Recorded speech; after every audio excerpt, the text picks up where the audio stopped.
Motion moved. I now call upon the members whose names have been received for participation in the discussion. Dr. Sushmit Patra. Sir, actually, Mr. Sujeet Kumar would be speaking, sir. He's the number 2. He'll take all the time, sir. It's given a correction slip also. Sujeet Kumar. Thank you, sir. Thank you. Thank you, sir. Thank you for your indulgence.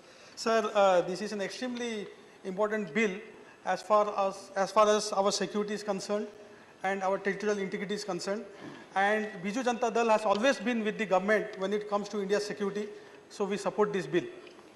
Sir, Honorable Minister has already explained what is the rationale behind the bill. Sir, currently, personnel of the 3 services, namely Army, Navy and Air Force, are governed by their respective service acts. The Army personnel are governed by the Army Act 1950, Naval personnel are governed by the Naval Act 1957, Air Force personnel are governed by the Air Force Act of 1950. Sir, when these 3 acts came into force, personnel of these 3 organizations were largely serving in their respective organizations. But sir, of late, we have seen many inter-service organizations like the Andaman Nicobar Island Command, like the Training Institutes, National Defense College, National Defense Academy, or the Strategic Forces Command, or the Defense Space Agency. Now, sir, only an officer of the same service can initiate disciplinary proceedings over a personnel of that service. This, sir, directly impacts the command, control, and discipline of the personnel serving in the 3 services, in the inter-service organizations, shortly ISO. Because, sir, the commander-in-chief or the officer in command has no disciplinary authority over any personnel of the other 2 organizations, irrespective of whether they are serving in the ISO or not. So, sir, there is a lack of disciplinary authority, and anyone accused of a crime has to be sent back to the original organization from which that personnel belongs to for any disciplinary action or any administrative proceedings. Now, sir, this is time consuming. This has financial implications for our nation.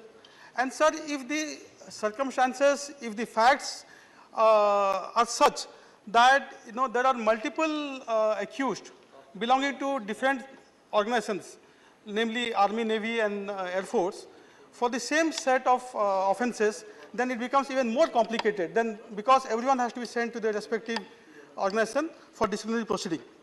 Now, sir, this bill will have many tangible benefits because, as I have said, it will increase efficiency, it will increase discipline in the inter-service establishments, it will be less time consuming to initiate judicial proceedings or administrative actions against the accused. It will also lead to, I guess, expeditious disposal of cases, because now they don't have to be sent back to their parent organization. They can be tried by the commander-in-chief or the officer in command of the ISO. So since they don't have to be sent to their parent organization, the cases can be disposed of expeditiously. Now, sir, now, ma'am, so we support this bill.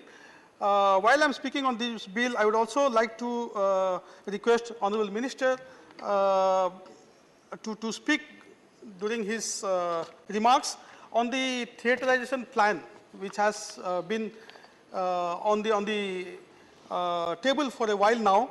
And the idea of the theaterization plan is to integrate the capabilities of our 3 services.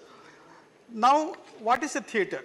A theater will have units from all the 3 services, and they will be operating under a commander. And the idea is that this unified body will be better able to address the security of our country in a particular geography.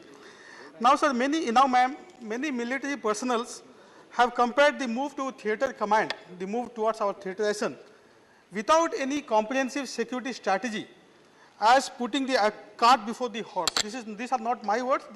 I just did some research and found this to be the view of many military professionals. Some others are of the view that India is geographically not suited towards theaterization, and resources can be easily moved even without the theater command plan.